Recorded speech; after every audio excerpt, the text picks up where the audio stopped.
You are listening to I Am Refocused Radio with your host, Shamaya Reed.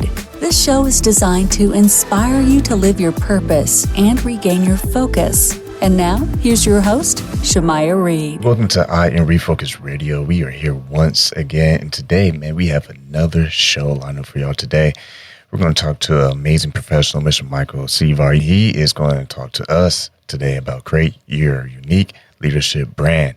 And we're going to learn all about him and all of the amazing thing that he does. He's not just an award-winning executive coach, leadership consultant, keynote speaker, and author. He is a guy with a personal story that is going to help you refocus on your purpose and on your dreams. So without further ado, I want to welcome Mr. Michael to the show and say how you're doing today. I'm doing very well, Shamaya. Thank you so much for having me. So for today's topic, we are going to talk about create your unique leadership brand. You as a professional, what does that even mean from the starting point? Yeah, man. So I have been serving as a career coach, executive coach, life coach, communications coach. I've been doing it for about 11 years now, just over 10 years now. And it has been a really wild journey. But after all of these experiences and thousands of hours of coaching people, what I've really come to this belief is that a leadership brand is this kind of the persona that you have in the world, right? It's how others know you. It's what people are saying about you when you're not in the room.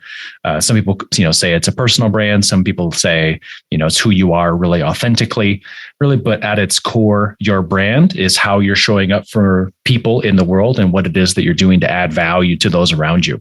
Yeah, I like that because the core of everything that you do with your brand, whether you're an entrepreneur or you're in your personal career, is how you are when people see you based on history and based on how you've done things in the past. How important is it to have that consistency as you're trying to build that identity of who you are?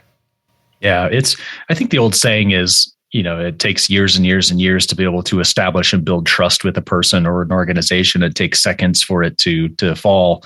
But there's something really important to be said about consistency because it taps into different parts of the brain that we utilize every single day, right? If you watch specific things on TV pretty regularly, or if you do a specific thing like learning or participating in a particular hobby or sport, it's the repetitive nature of you doing it that allows for you to remember it or to be really good at it. And the same thing applies as you're thinking about repetitive nature of how you show up in the marketplace. So the more times that you authentically share yourself, the more times that people are now being exposed to you so they can develop that level of trust. And I can't remember if it came from American Express or Google or some bigger brand years ago, but the number at the time was that you needed to be in front of a group of individuals 7 times for them to trust you. And I think as technology has passed and progressed a little bit, maybe that number is a little bit higher. But just think about the importance of having to share the same message repeatedly. Maybe it's 7, maybe it's 17 times.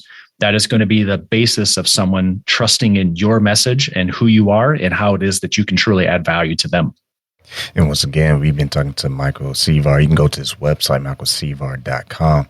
And when people are finding their story, finding their talking points when they're trying to present themselves in a professional way, how important is it to have that mindset that, okay, I know my strengths, but I need to also make sure I'm improving with my skill sets?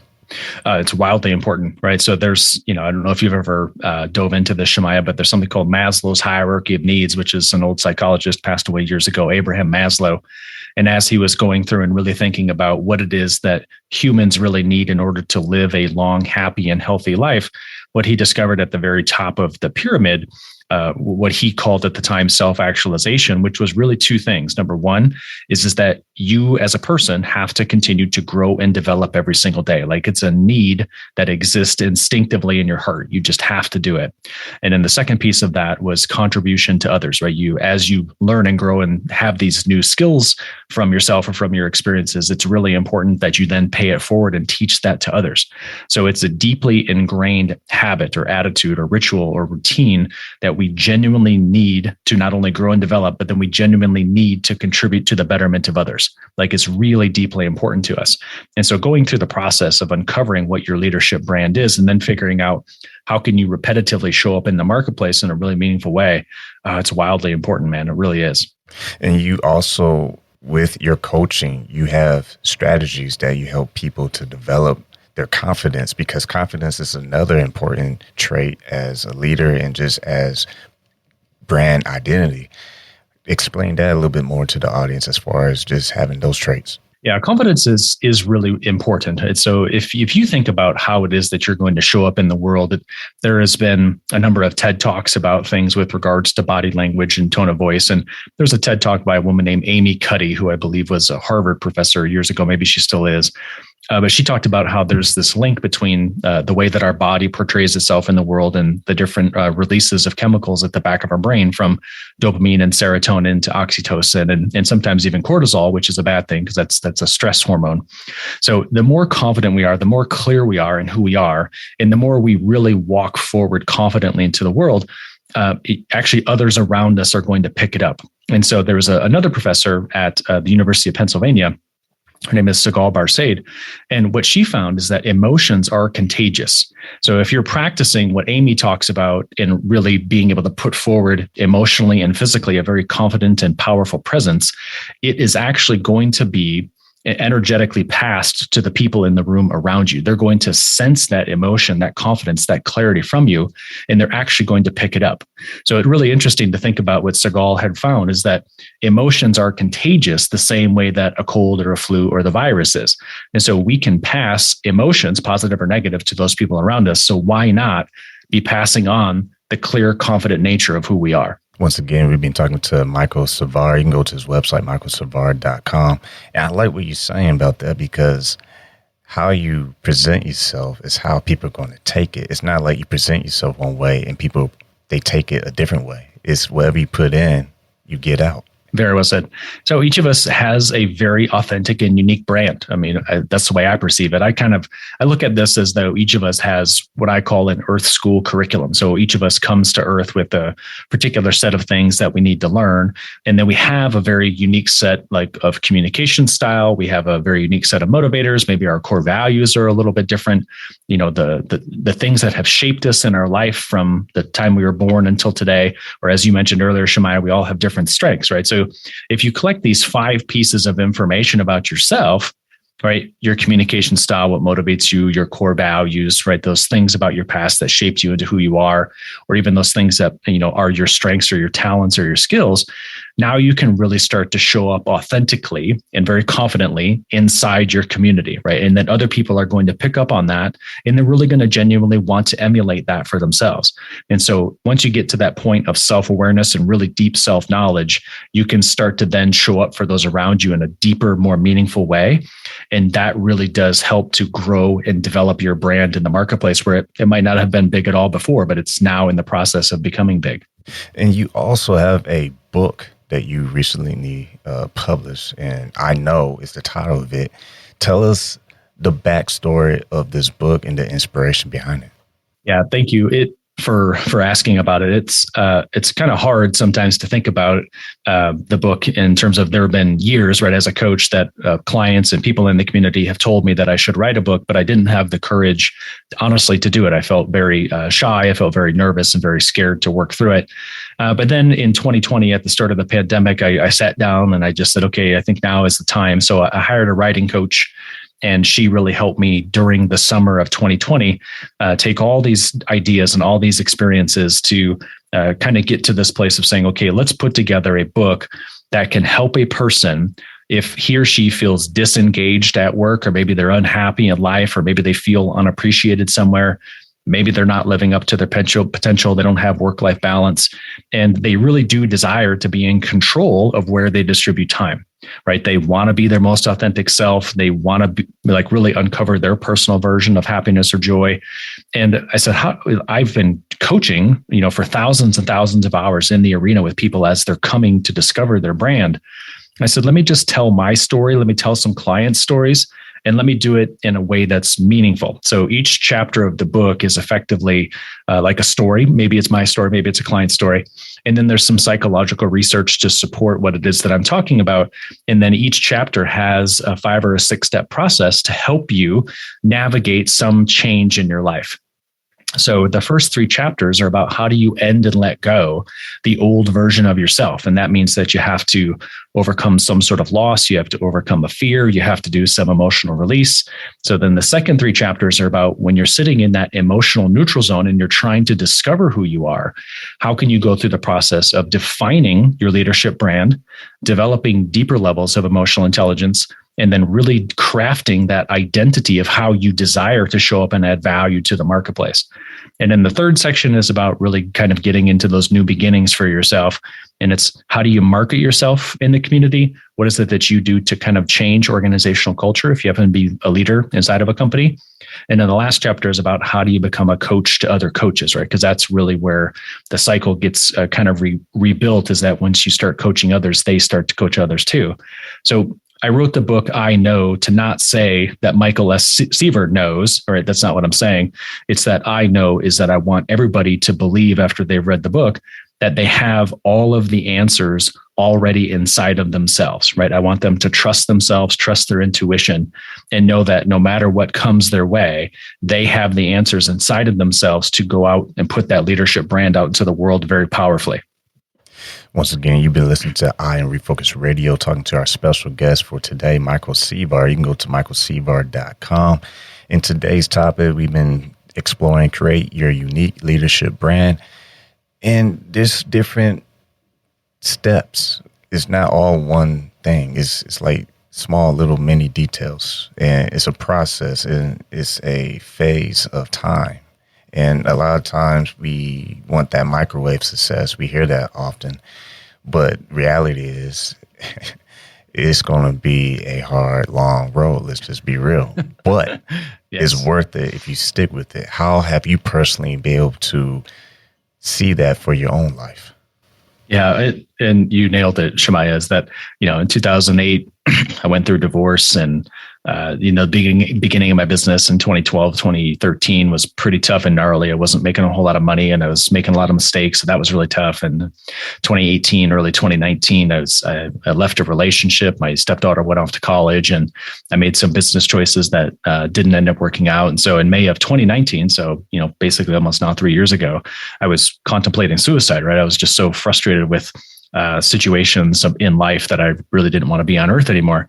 And so I can sense through the people that I talk with or support or help that we tend to think, because of what we see in the media or on social media, that success is somehow overnight. And that's never the case, right? There's always something where you have to get to that point of deep self-awareness about what is it that's holding you back. And there have been so many situations in my life, especially coaching executives from around the world, where they have belief patterns and habits and routines and rituals that were given to them by their family. And those exact things are the things that hold them back today. So if you go through the processes in my book, it's not going to happen overnight. You're not going to be able to clear all of this stuff overnight, right? It is a lifelong process where you're continuing to uncover deeper levels of meaning. And so I don't want to make it like really, really short and sweet and say it's going to be done in 3 months. Can you define your brand in 3 or 6 months? Of course, but you're going to get to the point of deep levels of understanding about who you are. That could take years. So the trick is that when you're going through those really big transformations, that you don't try to do it alone, right? You have to have those people around you, those friends and those family members and therapists or counselors or coaches that can really genuinely guide you through it, because it's immensely meaningful when you go through those challenges and you come out on the other side stronger, because that's your life's purpose, right? You can then help others overcome the exact same challenge you just did. And that's where the enormous power is. That's where you can find a lot of purpose and meaning. And earlier in the interview, we talked about contribution and paying it forward. And to explore that a little bit further, we all have a special gift that we are supposed to leave a legacy with. And with that contribution that we give to this world, whether it's us working at our day job or if it's us being an entrepreneur, having our own business, it's important that is bigger than ourselves. It has to be something that touches people outside of us. How important is that to keep that in mind as people are personally trying to define who they are and their brand? Yeah. Yeah. I think the first part of the process is really getting to that point of self-awareness. But then, the true healing after you've become clear on what your life's mission is, or maybe what your top 5 or 6 core values are, or maybe if you know what makes you different in the marketplace, and maybe you have a 1, 2, or 3 paragraph statement that is your unique value proposition, right? That leadership brand. So the first step is always you have to understand that, right? You always have to understand yourself first. So then, after you've got to that point, we are a very social species, right? The human species was designed to work in groups of anywhere from 50 to 150 people. And so we find enormous meaning by having conversations with other people, but then also sharing our lessons learned with other people, right? There's an enormous value in us being selfless and altruistic and be able to uplift the underserved or give that hand up to that person who really needs it. And so there's a deep meaning in that. And there's a lot of work, I think, that has to do with regret, right? So it's oftentimes we're choosing between 2 types of regret. So the one type of regret is, the pain that exists short term of not doing what it is that we want, or the long-term pain or the regret that comes from, you didn't take the risks in your life that you really wanted to. And so there's really big value in making sure that you're learning as much as you can about yourself, helping as many people around you as possible by reducing their suffering, but then also taking those calculated risks in life so that when you get to be 70, 80, 90 years old, you don't feel full of regret looking back, wishing you would have done something different.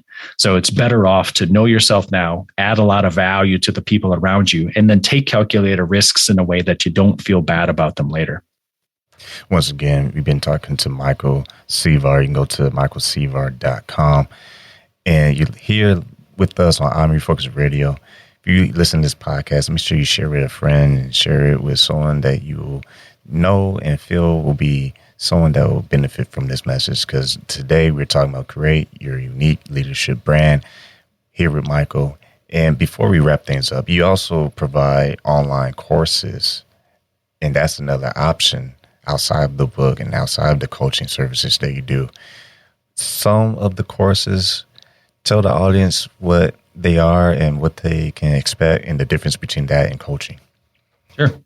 Yeah. Coaching really to me is kind of, 2 things. And it really is, I think at its core, it's kind of like, can you coach yourself to love yourself, or, can you really, coach others to help them love themselves, right? So coaching really is that. And the way that I look at coaching is that it's my job to just be a wonderful listener to the people around me, and then to be able to ask really thoughtful questions of them, right? So coaching is a lot different than, consulting or counseling or therapy, in that it's really designed to not give an answer to somebody. It's really designed to pull answers out of the person that you're helping. So if you ever think about hiring a coach, just be thoughtful of the fact that they're really good at listening and they're really good at asking you questions, so they pull the answers out of you. So you're right. I can be a coach. I do have the online courses. I've done my own podcast. I've got a book. I've got all these ways that I can help somebody. But an online course, in a way that I see that, and there's 3 of them that are available on my website, is that the way that I've structured them is that anybody who wants to take one of the online courses, you pay a nominal fee, and then you have access to an online personality assessment that helps you to understand your communication preferences, or what motivates you, or possibly even your emotional intelligence, right? So you get this third-party validated assessment, and then you go through roughly 2.5 hours of material of me walking you through something inside that report or inside of something important to that topic. And each of the classes has downloadable handouts. So not only do you get this third-party assessment, you get probably 2.5 hours of content, then you get the handout. And if something ever happens during the process, you taking that, just reach out to me and send me an email, and I'll see what I can do to help. So I think, to answer your question, Shemaya, I look at the online courses as being just a little snippet or just a little bit of taste of what coaching can be. It's just a little snapshot of 2.5 hours of information. Whereas a coach, you're normally going to engage with them for anywhere from 3 to 6 months. to be able to meet with that person every other week to be able to help you get to that idealized version of yourself where you're very clear about what your leadership brand is. And so online courses and books and things like that are just short little versions of what ends up being our 3 or a 6 month engagement traditionally with coaching. And quick question for those who are listening right now, maybe not at this very moment, but in the future, are you planning to do meetings and seminars and workshops and, where you have people together? And if so, how does that work in those sessions? Yeah, so I've done some of those things in the past. So much of what I focus on in the last few years has been organizational change. So I would get hired by a couple of different organizations and go in and provide trainings to their organization or provide one-on-one coaching, or sometimes help with strategy development long term. And so those engagements were kind of multifaceted. And so for the future, I'm not exactly sure. There's so many things that are shifting and changing in society right now, but I know that there are lots and lots of people who do workshops that are fantastic, right? So sometimes you'll see workshops that are a couple hours. Sometimes you'll see them entire weekends. That can happen. And so, that really is what it is that the coach wants to provide, or what it is that the ideal client that the coach is trying to serve, what it is that they can really get out of it. So because there's so much uncertainty in society right now, I can't exactly say what it is that's going to come.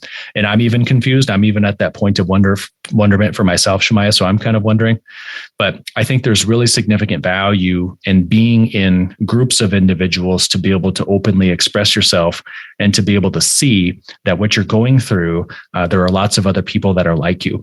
And so right now I do something called the You and I Know Circle, which is a small circle of executives that are based. We just talk about things inside of the book, I Know. And we meet every other Friday for about 2 hours. And it's just me kind of guiding them through different questions or different topics inside of the book.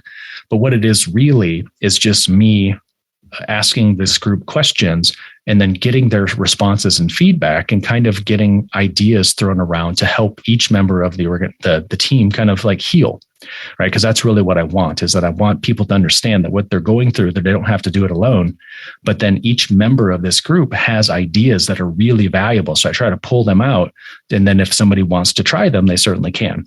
So I'm not quite sure where the future is going to go for all of us as a society, but I think that doing group sessions like this can have really significant value. And I like what he's saying, because it basically sounds like focus on the now. This is the time right now. And part of creating is being able to adapt to situations. And that's part of everybody's life, not just a business owner, but someone working a day job. You have to have the ability, especially in today's times, to adapt to situations so that way you can maintain that healthy, positive attitude. And you also do emotional intelligence, which we won't unfortunately have time to talk about today, but maybe in the future we can.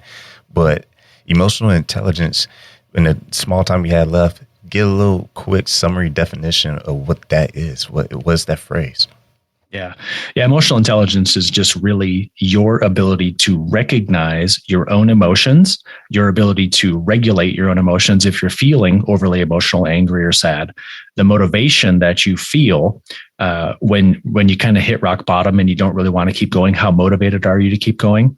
It is also your ability to sense other people's emotions, and or the fifth thing, there's 5 dimensions inside of EQ. The fifth dimension is about how do you develop and build relationships, right? So EQ is really how aware of yourself are you? Do you have the ability to regulate yourself? Can you stay motivated when times get tough? Do you have the ability to sense others' emotions? And are you in this place to be able to manage and build relationships long term? And so as you climb the ladder, wherever it is that you're choosing to climb the ladder, emotional intelligence is your ticket to being able to be increasingly successful. So if you know yourself and you have high EQ, the world is your oyster, brother. Once again, you've been listening to I Am Refocused Radio. We're talking to our special guest today, Mr. Michael Seaver. You can go to michaelseaver.com and live in the moment. Speaking live in the moment right now. If you listen to this right now, go to IamRefocusedRadio.com. Share this episode with you. yourself, right? So share this episode with your friends and family, anyone that you feel will benefit from this topic. Today, we've been talking about create your unique leadership brand. And just like I did, life is not perfect. You make mistakes, you move on, you have fun. And most importantly, you stay focused. So, man, how can people stay in contact with you, Michael? And what is the best way they can do so? Yeah, thank you for asking. I think there's a couple, right? So the book is called I Know, a practical guide for awakening to what's within and finding work-life integration. And it's available in audiobook and ebook and print book, Barnes & Noble, Amazon, Google, Apple, 40,000 retailers around the globe. So if you just look for I Know and Michael S. Seaver, you'll find it. And then my website, michaelseaver.com, there's an extra S in there because my middle name is Scott. And so if you just go to michaelseaver.com, you'll be able to learn more about the book or the online classes that Shemaiah was just referencing, a lot of video content on there, a lot of media mentions. And so I really want it to be a repository for people to be able to say, if you're at that point of disengagement or you think you're capable of more, there's going to be some resources on that website that will definitely help you to become that ideal version of who you desire to be, right? That true leadership brand. And if you are listening right here on Refocus Radio, make sure you go visit our special guest, his website. That's michaelseaver.com. Once again, that's michaelseaver.com. And I just want to say thank you, Michael, for taking time in your busy schedule talking to us today. It's my pleasure. Thanks, Shemaiah. Hey, it's Shemaiah Reed with I Am Refocus Radio. Make sure you go to IamRefocusRadio.com to listen to today's episode. Once again, like we always say, keep God first, stay focused, and peace. I Am Refocus Radio is brought to you by Foo 4 Star and Holy Crab. Foo 4 Star is a family-owned Asian restaurant in San Antonio, Texas. We have been a local favorite for Asian cuisine for over 10 years. With nothing but full smiles and fast service, you'll be leaving satisfied. Come on in for some authentic Vietnamese food. Holy Crab is one-of-a-kind Cajun Creole-style seafood restaurant located in Universal City, Texas. We offer traditional seafood items as well as chicken and steak. We also offer seafood boils. Come give us a try. You won't be disappointed. You can find these two eateries in Universal City, Texas at 2921 Pat Booker Road.